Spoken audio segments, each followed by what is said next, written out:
My whole life, I always knew I was special. Even with no remainders, I could always move a decimal. Money on my mind while the girls that made un beso. Hustlers in my blood and it's running through my vessels. Just trying to clear the threshold, just trying to make a way. In my race against time, I could see an early grave. School to prison pipeline, 12 years a slave. Suspension and detention is conditioned for a cage.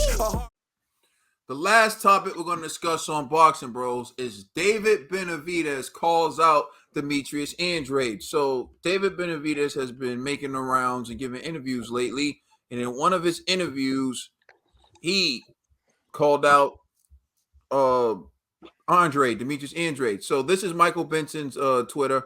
And here's what he said. David Benavidez has told reporters that he believes Jamal Charlo versus Caleb Plant is happening next. And so he's welcoming a fight with Demetrius Andrade. He's a great fighter. Why not make it happen? I'm tired of talking ish back and forth with fighters that don't want to fight. So he's saying, make the fight happen with Demetrius Andrade. I'm going to turn it over to you, Trill Dollar Bill. What's your reaction to the challenge from David Benavidez? And do you think that they should make the fight? Do you think it will happen? What's your thoughts? I'm with it. I'm with it 100%. And I heard it out of his own mouth because I was watching Fight Hype. And I watched the interview. He said, you listen, you know what I'm saying? People are always saying that they're ducking him. I feel people are ducking me. So if you can't get a fight, let's get it on. He said, after I get done with David Lemieux, you know, because he said, this is what I'm doing. He said, y'all see what I'm doing. He said, I'm not worried about call out fighters. You know what I'm saying? So I'm not worried about that. You know what I'm saying? You see what I'm doing? I'm just knocking out the people that they put in front of me. He said, y'all see what I'm doing? I'm stepping it up every time. He said, now I'm fighting David Lemieux. He said, I plan on getting him out of there. He said, and then, Andre, let's get it on. Because you're saying people don't want to fight you. I do. You know what I'm saying? And, you know, and it'll be a big fight. You know what I'm saying? My man say he don't want no smoke. But I do. Definitely. And he want all the smoke. And like I was saying before, like people took my words out of context when I said Demetrius Andrade was running from that division. I wasn't saying that he was running from the guys that he don't want to fight or that he's scared. I don't think none of these warriors who put their life on the line and get into that ring, they're scared, right? But I just thought that there were other fights that were there for him. But now that he wanted to move up to 168, you're not going to get what you was looking for, but there is other smoke that's there. And his name is David Benavidez. And I believe that this is the fight that David Benavidez has been asking for, and this is the fight that Demetrius Andrade has been waiting for. Because I've said this before on this show. Demetrius Andrade is a great talent, but I think that he fights to the level of his opponent. You know what I'm saying? But this time, David Benavidez is a great opponent. So maybe we'll see something great out of Demetrius Andrade. Or we'll see a great fight out of both these gentlemen. Because that's what I think that we're going to get here. You know, we're going to get a great fight. We're going to get a Demetrius Andrade who's going to go back to boxing and showing that he can box. And then you're going to get a David Benavidez to show you that he's just a freight train and he's running through anybody. You know, showing you that he's next. He's the future. He's not worried about right now. He knows that he's the future. He knows he's the future of Mexican boxing. He said he can wait till Canelo retires because he knows that he's going to be the next king. You know, he's just going to knock out everybody that's in his way. And I'm not mad at him. I like this fight. I'm excited for this fight. And I hope that they make it if both guys can get past their next opponents. All right. G.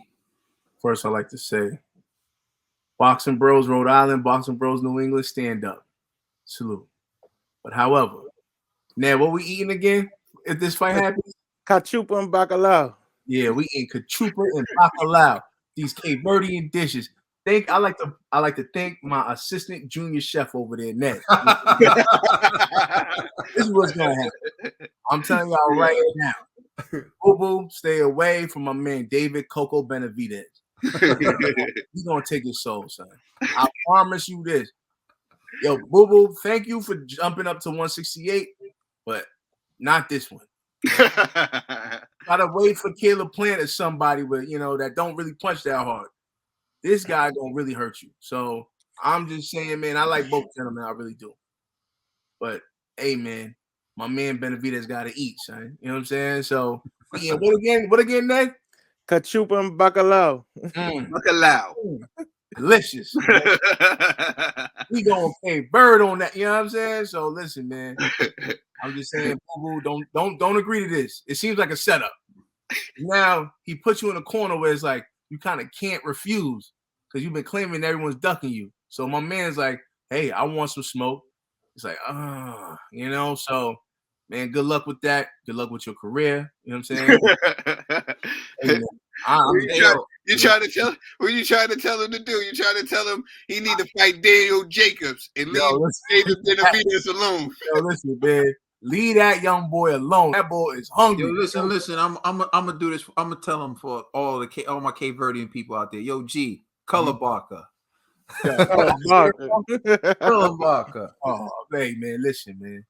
Shout out to my Cape Verdean Dorchester people, man. I love y'all in uppers. You know what I'm saying? But I'm telling you this, man. Yo, boo boo, please, man, take the fight because I want to see blood. But don't take the fight because I like you as a boxer. You know what I'm saying? So it's like it's split for me. Either which decision you make, either you want to stay safe or you want to risk your life. Hey, I'm down for whatever. I'm with the shenanigans. You know what I mean? But, bro, if you're going to fight this guy, man, take this fight really, really, really, really serious. For real. Because this guy punches hard and he punches in combinations. You got great footwork, so you might be tricky and everything. But once he lands, I don't think he's going to be really worried about your power. So that's what's going to be the problem. It's going to be the situation where it's like, how long can you run for? Thank you. That's what's going to happen. It's like, yo, for the first 3 rounds, you're going to be slick. Yeah, he ain't going to catch you. But then once you throw one punch and he eats that, man, you know how David Benavidez is crazy in the ring. He starts smiling like he likes punishment.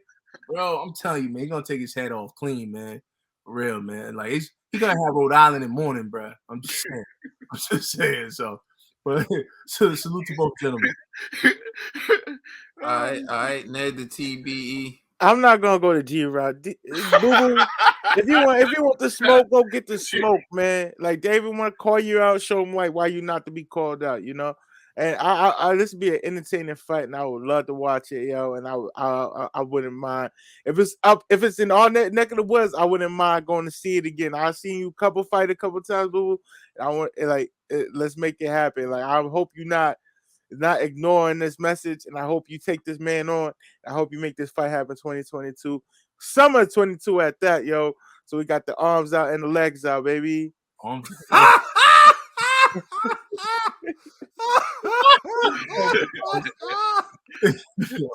my man's be wilding, cuz. Oh my god. Now they gonna have it out here. Oh, word? They're not gonna have it out here. I'm about to say they do. We gotta go. You know what I mean?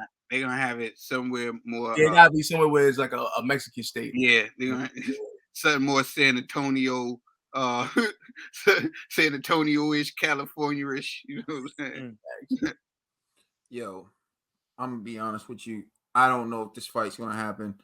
I commend David Benavidez for actually saying like, "Hey, people ducking me. I feel like, and you feel like people ducking you. Let's make a fight." I think it's a statement fight because the winner of that fight would at least be able to like boost their profile and say like, "Hey, you know, everybody knows that Demetrius Andrade is a very talented fighter, but hasn't been able to get in the ring with the elite in his division, mainly because it just isn't profitable. It isn't lucrative. It doesn't make dollars for them. If you're Triple G, it sounds like you're about to hit the jackpot avoiding Demetrius Andrade all this time because you might get Canelo because your name's being thrown in there in a 2-fight deal for Canelo. And you know, to be real, when the zone first started, they signed Canelo and Triple G, and I always felt like that's the fight they wanted to make was Canelo Triple G 3. So it's just coming a lot later than I thought it would actually take them to make it. So there's that.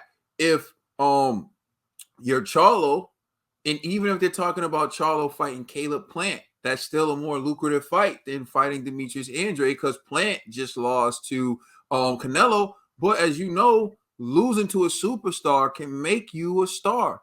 Like even in our comment section, there were a lot of Filipinos rooting for Keith Thurman to beat Barrios. And all he did was lose to Manny Pacquiao, but in losing to Manny Pacquiao, he gained support of fans because they saw the way he fought. They actually had exposure to him. They said he is a good fighter. So Caleb he lost Canelo, but people had exposure to him. So I think it would be a great fight for the both of them. I just don't think it's going to happen. I wish it would happen though, because although G thinks that Demetrius Andrade would get body bagged, and I will admit that is a possibility. I remind everyone that Anthony Dirrell was giving Benavidez fits. Now, granted, this was Benavidez a while ago, but still, he was giving him fits with his boxing ability, and it wasn't until he slowed down that Benavidez was able to take him out. And I believe that Demetrius Andrade is more talented than Dirrell. I don't know if he hits as hard as Anthony Dirrell, though. That's something completely different. But I believe that he is more talented and that he's a better boxer. And so if he gets in there, would he be able to go the distance to win on points? It's a good fight because I see a path to victory for both men. Although I do know what I think is most likely to happen. I won't say that right now, but I'm just saying I do think that Demetrius Andrade has a greater chance than perhaps G is acknowledging. And I don't know if I would label him as food just yet. So I do hope that don't play with food. He eats the food. You know what I mean? Hey, listen, but you're talking like my man Andrade would be food. Again, I don't think that fight's going to be made. I think, Andrade isn't looking to make Benavidez his first fight at 168 or even his second fight at 168. And I think there are going to be better options out there for Benavidez as well once the smoke clears. So for that reason, I don't think it's going to happen. But I like it, the energy. Yeah. Let us know how you feel in the comment section. Please like and subscribe. Check us out on Instagram and Twitter. And please check out our podcast on all major streaming services. I'm the Dr. Trill Dollar Bill. That's called me Nidris. And that's Chef Boy RG. And that's my brother Kaden. You know who you rocking with. You rocking with the Boxing Bros. Thank you for rocking with us. Happy Valentine's Day, Clarissa.